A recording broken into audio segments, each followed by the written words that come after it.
बड़ी मुश्किल से भगवान की भक्ति मिलती है, और भक्ति मिल जाए तो समझो कि मानव का देह सफल हो गया, क्योंकि मिल ही नहीं पाती है।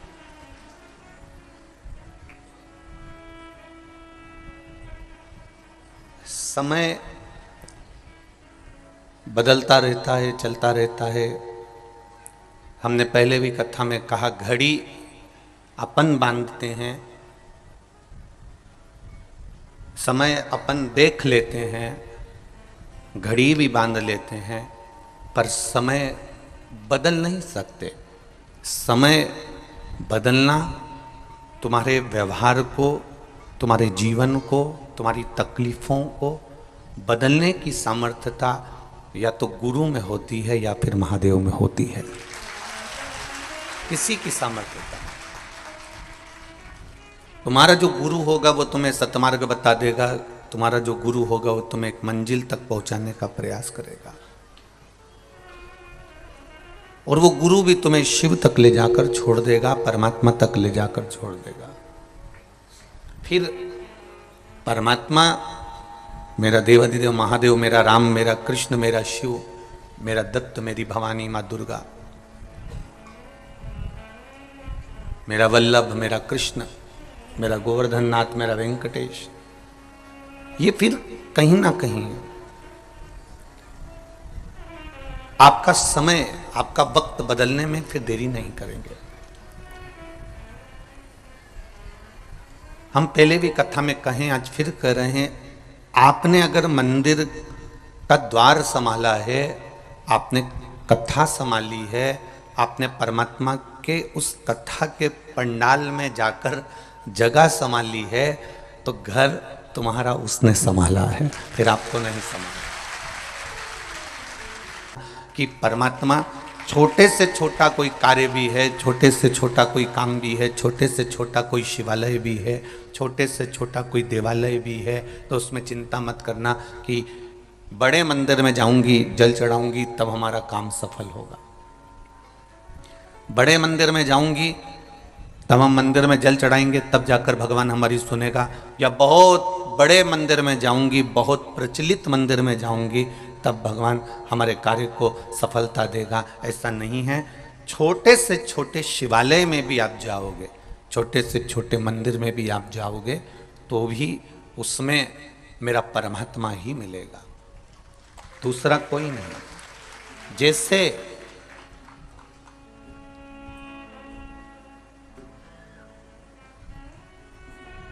जैसे कोई कहे कि अमृतसर का गुरुद्वारा प्रथम है, या नांदेड़ का गुरुद्वारा प्रथम है, या वहाँ का गुरुद्वारा बिहार का प्रथम है, पर गुरु नानक देव जी ने तो एक जैसी वाणी अपने गुरु ग्रंथ साहिब में लिखी है।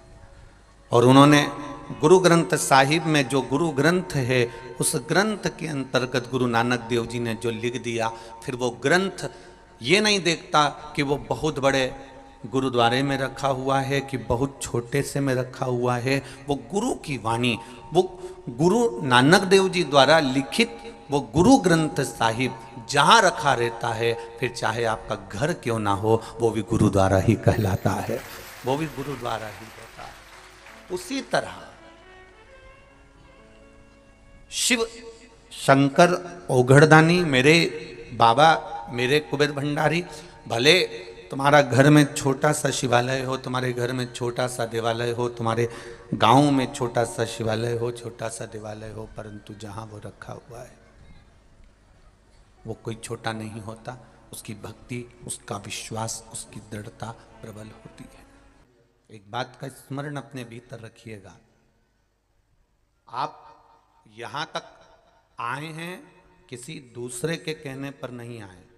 आप अपना घर छोड़कर, अपना द्वार छोड़कर, अपना दरवाजा छोड़कर उसके दरवाजे तक आए हो, तो वो भी अपना कैलाश छोड़कर, बैकुंठ छोड़कर आपके दरवाजे तक जरूर आएगा, ये निश्चित है। आप उसकी चौखट तक पहुंचे हो तो वो भी आपके द्वार तक तो आएगा।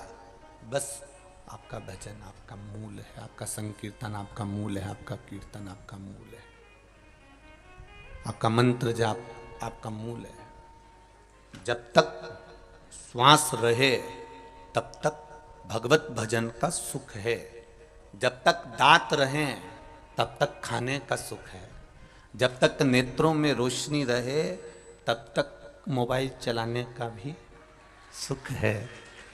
लैपटॉप भी चला सकते हो, देख भी सकते हो। जब तक कानों में शब्द है तब तक सुनने का सुख है, जब तक घुटने में दम है तब तक चलने का सुख है, और जब तक घर में धन है तो दान करने का भी सुख है। उसी तरह श्वास चल रही है तब तक भजन में मन को लगाओ।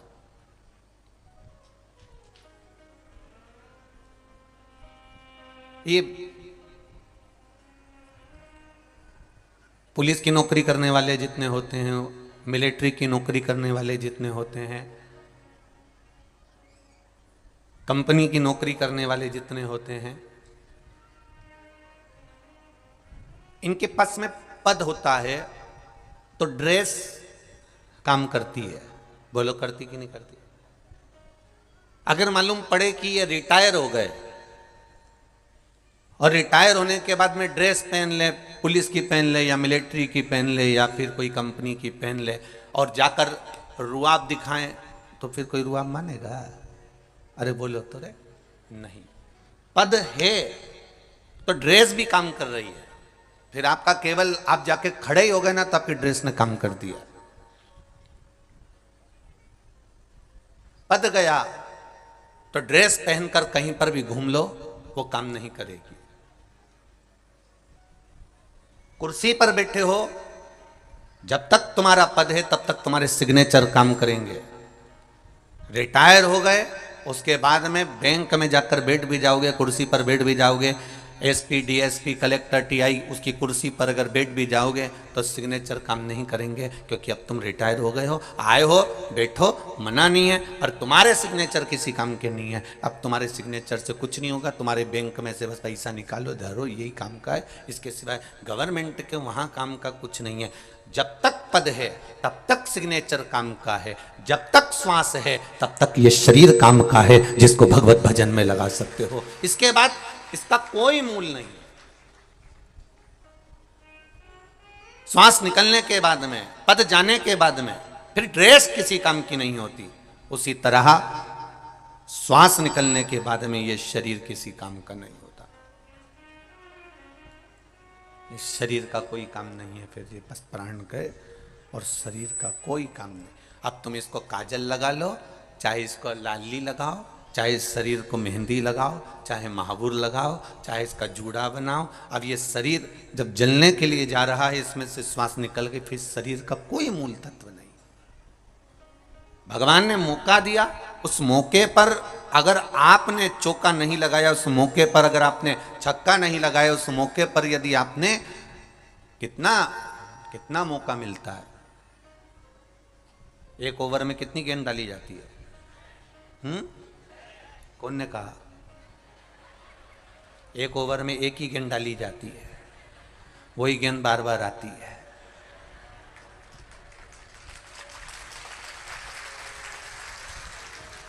यही तो गलती है ना। तुम तो कह रहे अच्छे, एक ओवर में एक ही गेंद डली है, बस वही बार बार आई है।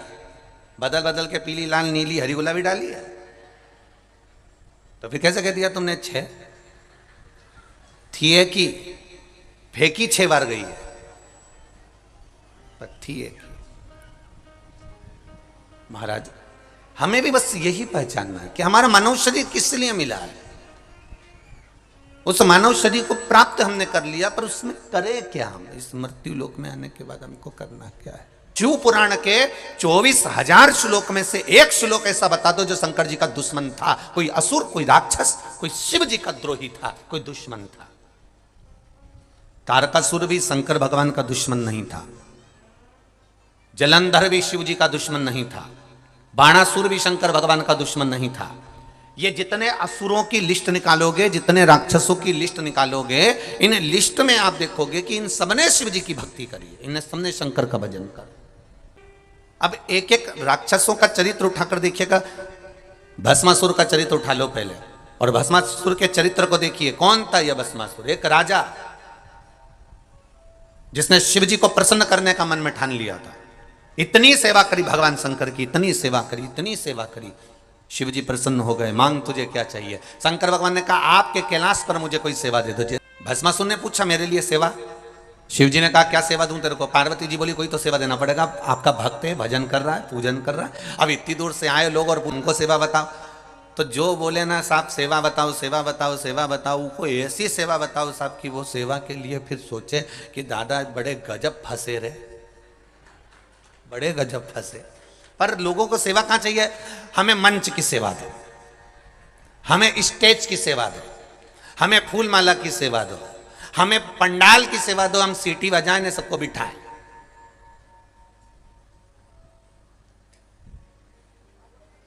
फिर अगर यह सेवा नहीं मिले तो जहां भोजन का काम हो वहां पर माइक पकड़ने की सेवा दो। यह सेवा नहीं बने तो फिर हमको जो है सबको भोजन परोसने की सेवा दो। और उससे भी बड़ी सेवा कहे कि हम बर्तन यहां से हम लोगों से कहेंगे बर्तन उठा के वहां रखो, प्लेट उठा के वहां रखो, तो ये सेवा हमारी। अब इतनी बड़ी बड़ी सेवा लोगों ने ले ली, फिर इससे जो बड़ी सेवा है कि साहब, इससे बड़ी जो सेवा है कि साहब वो देख के आओ पूरे पंडाल में कहीं गंदगी तो नहीं है पड़ी, कहीं कचरा तो नहीं पड़ा, तो इतने में वो कह देगा बताओ, हमें बोल रहा है कचरा देखने का, हमें बोल रहा है गंदगी देखने के लिए, सारी अच्छी अच्छी सेवा इनको दे दी और वो सेवा हमको दे दी। और देखा जाए शिव महापुराण की सबसे बड़ी सेवा है कि जहां कथा सुनने बैठे हो वहां कोई गंदगी तो नहीं है, वो भी हमें ही देखना। स्वच्छता का ध्यान रखना भी हमारा फर्ज है, स्वच्छता का ध्यान रखना हमारा फर्ज। तब भस्मासुर ने कहा मुझे सेवा बताओ। पार्वती जी बोली बताओ इनको सेवा बताइए, आप सेवा दीजिए इनको, दो इनको सेवा। तब भोलेनाथ जी ने एक सेवा दे दी कि मैं रोज भस्म लगाता हूं, तू मुझे मुर्दे की भस्म लाकर दे दिया करना, बस इतनी सेवा तू मेरी कर। अब भस्मासुर ने कहा प्रभु वाह क्या सेवा दी है, बहुत बढ़िया सेवा है, अब बताओ कहीं का होता तो कह देता बताओ मुर्दे की भस्म लेने भेज रहा है मेरे को, पर भगवान ने कहा नहीं तू मुर्दे की भस्म ढूंढ के ला। अब ये रोज जाता मुर्दे की भस्म लेकर आ जाता, रोज जाता शमशान से मुर्दे की भस्म लेकर आ जाता, रोज जाता मुर्दे की भस्म लेकर आ जाता। साल निकल गए, अब कोई जरूरी है कि रोज कोई मरेगा?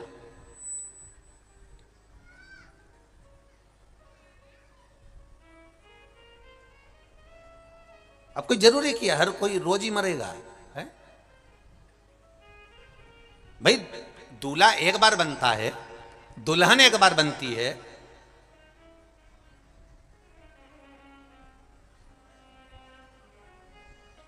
तो कोई जरूरी है कि हर बार दूल्हा दुल्हन बने वो? नहीं नहीं नहीं। अब कोई मरा ही नहीं। भस्मासुर ने अपनी पत्नी से कहा आज सवेरे से घूम रहा हूं पर कोई मुर्दे की भस्म ही नहीं बन रही, मिल ही नहीं रही। पत्नी ने कहा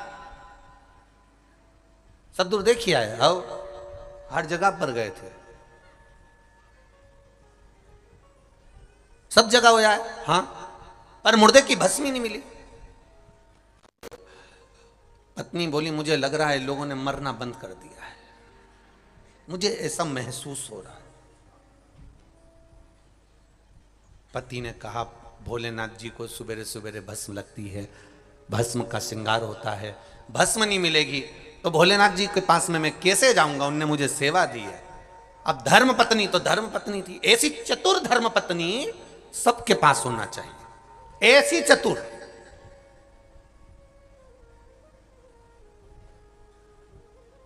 लोगों को लगता जरूर है कि गणेश जी के पास में रिद्धि सिद्धि है, नारायण जी के पास में लक्ष्मी है, भगवान ब्रह्मा जी के पास में ब्रह्माणी है, ब्रह्मा जी के पास में ब्रह्माणी है, भगवान विष्णु के पास में लक्ष्मी है, गणेश जी के पास में जम के बोलो रिद्धि सिद्धि है, और हमारे पास में जिद्दी है।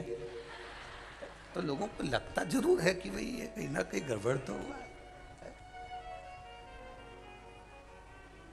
अब उनके पास में भले रिद्धि सिद्धि हो पर अपने पास तो इतनी जिद्दी। इतनी जिद्दी कि 2-3 बार तो उसके पिताजी को भी बोल दिया तुम्हारी छोरी बड़ी जिद्दी है। एक बार अड़ जाती है ना तो सुनती नहीं है किसी की भी। तो उनके पिताजी ने भी कह दिया बेटा तुम ये मत सोचना कि गणेश जी की रिद्धि सिद्धि थी, अपनी तो जिद्दी हमारी, तुम्हारी सास भी ऐसी है। अब वो क्या बोले उसके लिए, बोले तो बोले, क्या बोल सकते उसके लिए। तब जमाई ने भी सोच लिया ससुर तो खुद बेचारे परेशान है।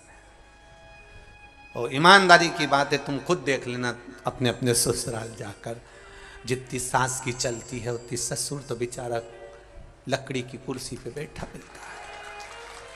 तुम खुद देखो अपने अपने ससुराल जाकर, ससुर बेचारा कुर्सी पे बैठा है, काम करता रहेगा। उसका तो बेचारे ससुर का मुंह भी इतना नहीं चलता जितना, भले इसके मुंह में दांत नहीं, पूरा सोफा सेट निकल गया, पूरा गायब, पर इतनी बोले।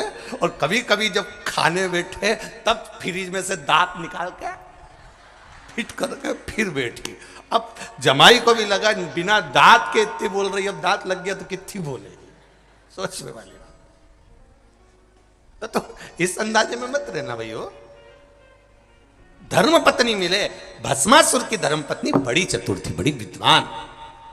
और भस्मासुर की धर्म पत्नी ने तुरंत, भस्मा ने कहा मैं क्या करूं तू बता मेरे को।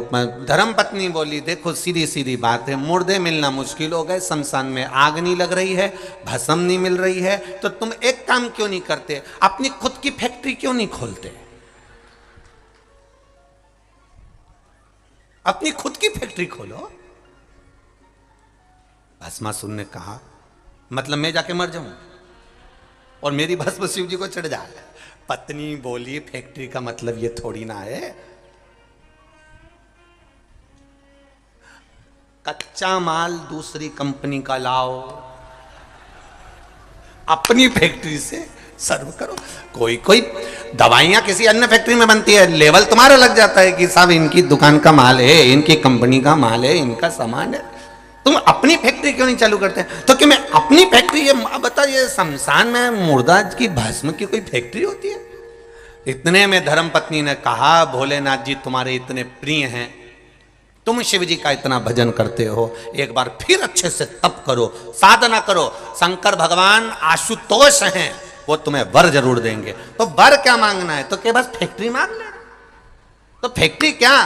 तो धर्म पत्नी कहती है बस इतना मांग लेना कि तुम जिस पे हाथ रखो वही भस्म, रोज ताजा ताजा भस्म कंपनी की तैयार, रोज तैयार, अपनी खुद की फैक्ट्री, सवेरे से उठना किसी पे भी धार देना, निपट गया, रात तैयार, महादेव को दिया ना।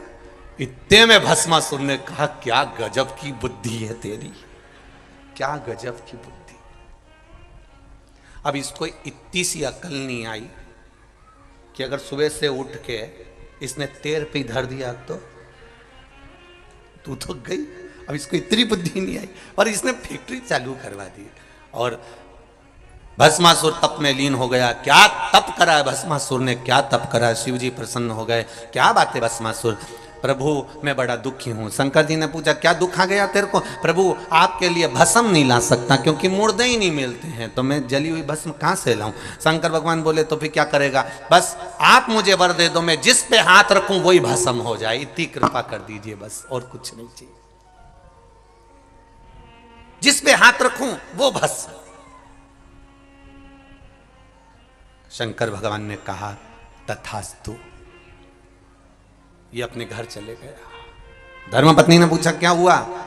भगवान शंकर प्रसन्न हो गए? हो, उन्होंने वर भी दे दिया, जिस पे हाथ रखे वही भस्म। धर्मपत्नी बोली पहले एक आध बार फैक्ट्री की मशीनों को ऐसे ही चला के देखना पड़ता है काम कर रही कि नहीं कर रही। तो पति ने बोला क्या? शिवजी बहुत चतुर हैं, तुम्हें इतनी जल्दी भस्म होने का आशीर्वाद नहीं दे सकते, ये मैं गारंटी देती हूं। इतने में पत्नी ने जैसे ही बोला तो पति बोला तू ऐसा मत बोल, वो महादेव हैं, ऐसा हो नहीं सकता कि वो मुझे वर नहीं दे सकते, वो तो वर देते हैं। नहीं नहीं नहीं, तुमने प्रैक्टिकल करके देखा है कहीं? हाथ रख के देखा है तुमने कहीं?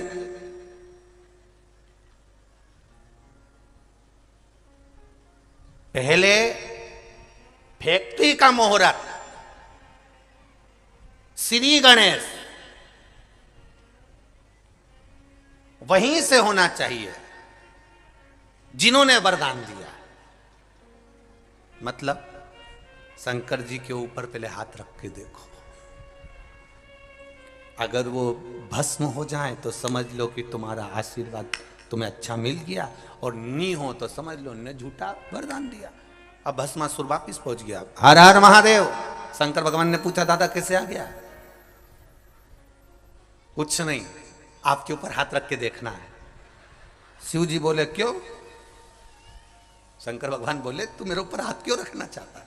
बस मुझे देखना है कि आपने जो भस्म का आशीर्वाद दिया वो सही है कि गलत है, क्योंकि सवेरे सवेरे मालूम पड़े मैं गया ब्रह्म मुहूर्त में, मैंने जाकर किसी के ऊपर हाथ रख दिया और वो भस्म ही नहीं हुआ, और मालूम पड़े तुम्हारे लिए भस्म लाना और मिली नहीं, तो फिर मैं क्या करूंगा? इसलिए मैं तो आज ही प्रैक्टिकल करना चाहता हूँ। शंकर भगवान बोले क्या करेगा? बस आप पर हाथ रखूंगा। शिव जी ने बोले मैं अब भी नंदी को बुलाता हूं। तो भस्मासुर बोला नंदी की क्या जरूरत है? शंकर भगवान बोले तुझे जरूरत नहीं, जरूरत मुझे।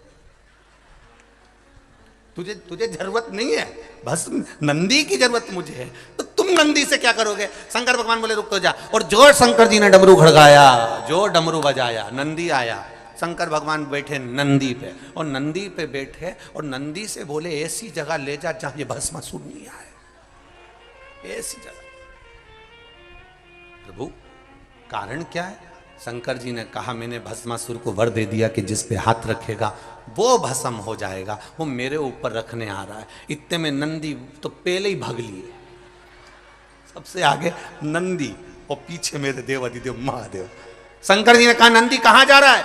नंदी बोले प्रभु रुको, पूरे घर के लोगों को बता के आ रहा हूं कि भस्मासुर जहां मिले तो दूर हट जाना, इसके बाद तुम्हारे पास आ रहा हूं। सबको किया है। गणेश जी रिद्धि सिद्धि को लेकर चले, कार्तिकेय बाबा चले, पार्वती मैया चली देवाधिदेव महादेव के पास में। महादेव बोले पार्वती जी से तू क्यों आई मेरे पास में कि वो उस भस्मासुर को आपने वर दे दिया। शंकर भगवान बोले वो तो मैं निपट लूंगा, तू तो अंदर जा, तू चिंता मत कर। शिव जी अब नंदी के साथ भागे। महाराज भगवान नारायण ने देख लिया कि ये महादेव भागते हुए आ रहे हैं। बैठे थे आराम से, नारायण लेटे हुए थे। लेटे लेटे शंकर जी वहां पहुंच गए। लक्ष्मी जी चरण दबा रही थी। शिव जी को घबराए हुए देखकर भगवान विष्णु ने पूछ लिया आप यहां आज कैसे आना हुआ मेरे देवाधिदेव महादेव? शंकर भगवान बोले मैंने वरदान दे दिया। नारायण बोले आपकी तो आदत ही है वरदान देने की, ये तो आप पे बड़ी कृपा है, आपका नाम आशुतोष है, इसलिए आप वरदान दे देते हो, शीघ्र प्रसन्न हो जाते हो। आपने वर दे दिया, बड़ी प्रसन्नता की बात है, उसमें घबराना क्या। शंकर भगवान ने बोले कि मैंने जिसको वर दिया उसको भस्म होने का वर दिया कि जिस पे हाथ रखेगा वो भस्म हो जाएगा, तो उसमें टेंशन क्या है? भगवान शंकर बोले वो इधर ही आ रहा है। भगवान नारायण लेटे थे, बैठे हो गए। अभी लेटे थे, अब बैठ गए।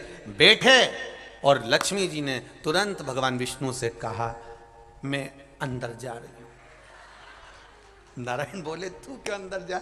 भरोसा नहीं उसका, वो मेरे को देख के हाथ दे देता, इसलिए मैं चली। भगवान विष्णु ने उस समय पर फिर सुंदर स्त्री का रूप बनाया और उस भस्मासुर के साथ में नृत्य करते हुए हाथ सिर पर रखवाया। भस्मासुर स्वयं भस्म हो गया।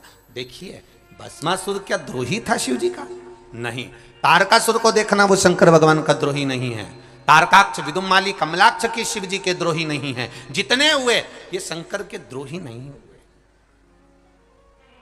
शिव के द्रोही नहीं है। भगवान शिव की कथा कर रही, शिव का किसी से भेद नहीं है, भगवान शंकर का किसी से भेद नहीं। सबके प्रति मेरे देवाधिदेव महादेव का स्नेह है, करुणा है, वात्सल्य है। मेरे देवाधिदेव महादेव का किसी से भेद नहीं है।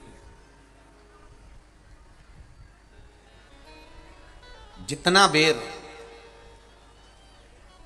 33 कोटि देवी देवताओं का रहा है देवताओं से, ऐसा बेर कभी मेरे महादेव का नहीं रहा किसी से। शिव आशुतोष कहला। आप घर पर जाकर शिव महापुराण की पोथी को पढ़िएगा। भगवान शंकर के पावन संवाद को आप जरूर पढ़िए कि शंकर भगवान का किसी से बैर रहा हो तो जरूर बताइएगा। शिव का बैर नहीं किसी से।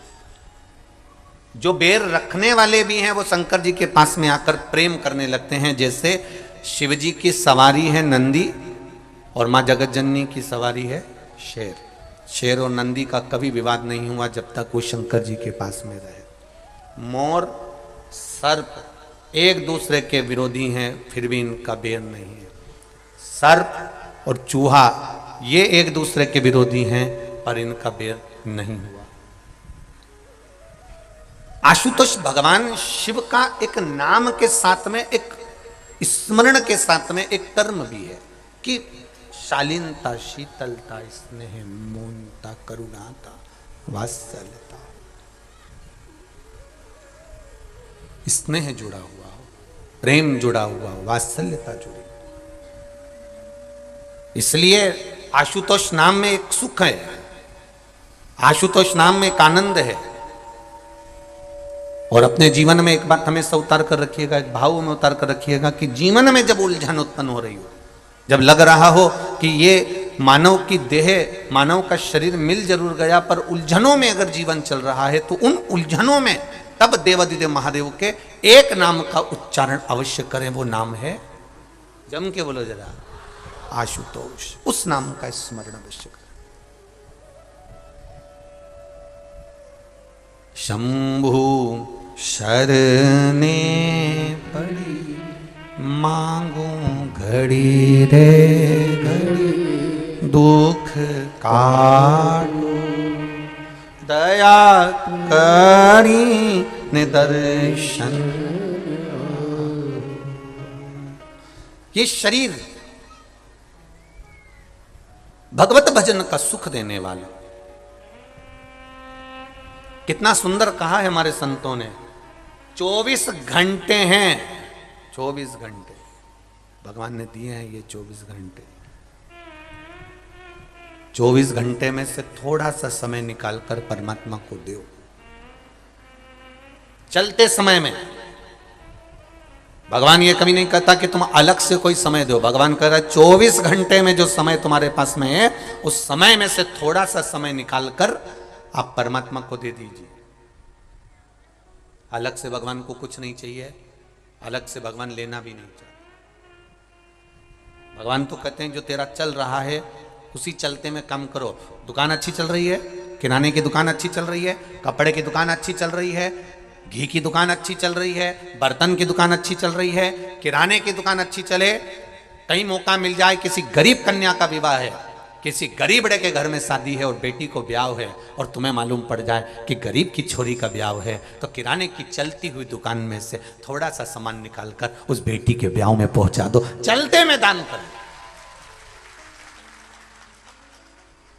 कपड़े की दुकान है, चल रही है, चलती दुकान में से थोड़ा सा कपड़ा निकाल कर ले, सब उनकी बेटी का ब्याह है, नहीं उसके पास में इतना, ले जाओ सब दिया। बर्तन की दुकान है, चलती दुकान में से थोड़ा सा निकाल कर पात्र लो, सब में कन्यादान में मैंने ये 5 बर्तन भेज दिए, मैंने 10 बर्तन भेज दिए। चलते में कर्म करिए। किराने की चलती हुई दुकान से थोड़ा सा किराना निकाल दोगे, मालूम नहीं पड़ेगा। कपड़े की दुकान में से, चलती हुई दुकान में से थोड़ा कपड़ा निकाल दोगे, मालूम नहीं पड़ेगा। उसी तरह बर्तन की चलती हुई दुकान में से थोड़ा सा बर्तन निकाल दोगे, मालूम नहीं पड़ेगा। उसी तरह इन 24 घंटे जो चलते रहते हैं, इन 24 घंटे में से अगर 3 घंटा महादेव के लिए निकाल दोगे तो मालूम नहीं पड़ेगा। ये मालूम नहीं पड़ने वाला है। ये आनंद, गला पकड़ दो, ये सुख, ये आनंद देने वाला है, ये समृद्धि देने वाला। चलते में निकालिए। जब चलते में निकालोगे तो उसका एक आनंद दूसरा रहेगा। आए हैं यहां पर बहुत सारे लोग कथा श्रवण करने के लिए, कईयों के पत्र भी आए। देखो कितना भाव से पत्र लिखे हैं, देखिए।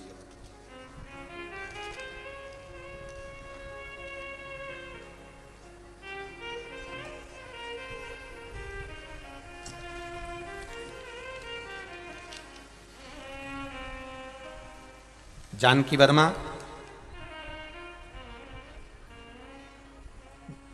तुलसी मानपुर ग्राम, जिला रायपुर, से आए हैं। कहीं बैठी हों तो हाथ हिलाइएगा, कहीं बैठी हों तो हाथ हिलाइएगा। आप ही हैं? दोनों हाथ हिला दो ऐसे, एक बार ऐसे हाथ हिलाओ। श्री शिवाय नमस्तुभ्यम।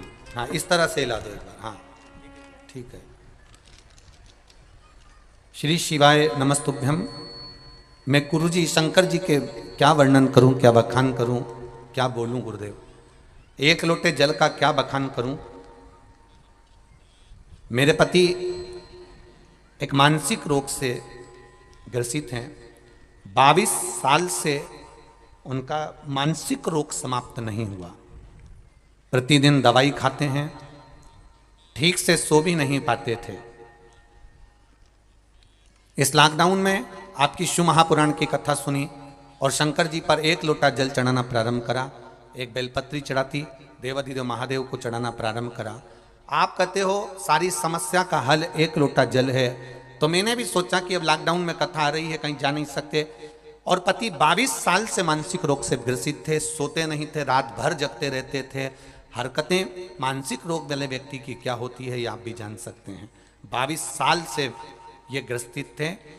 तब मैंने शिवजी पर एक लोटा जल चढ़ाना प्रारंभ करा, एक बेलपत्री चढ़ाना प्रारंभ करा और वो बेलपत्री चढ़ाकर लेकर आती, शिवजी का चढ़ा हुआ जल में लेकर आती और उनको देना चालू करा।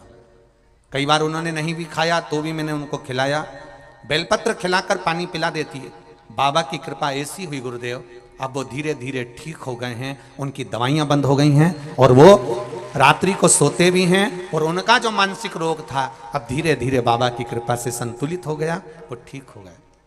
गुरुदेव, मेरा एक पुत्र है, पिछले 7 वर्ष से उसकी नौकरी मेरे घर से बहुत दूर थी। मैंने बाबा से प्रार्थना करा, बाबा तूने मेरे पति को 22 साल जो मानसिक रोगी रहा, जिसको रात की नींद चली गई थी, रात भर बैठा रहता था, ऐसे 22 साल के रोगी को तू ठीक कर सकता है। तो मेरा बेटा बहुत दूर जॉब करता है, नौकरी करता है, ऐसी कृपा कर दे कि मेरे नज़दीक में उसकी नौकरी लग जाए। मैंने जल चढ़ाया, रोज जल चढ़ाती, घी का दिया लगाती और बाबा को एक दिन बेलपत्री पर लगाया हुआ शहद चिपका कर आ गई। गुरुदेव, जिस दिन लगा कर आई उसके 15 दिन बाद ही मेरे बेटे का नौकरी में ट्रांसफर हो गया और मेरे गांव के पास में ही उसकी नौकरी हो गई। मैं बाबा को धन्यवाद देने के लिए आई। आनंद करो। श्री शिवाय नमस्तु। ये शिव है ओ घड़ी, तेरी कृपा बिना नहीं ले एक भी अणु, लेते हैं श्वास तेरी कृपा से तनु तनु।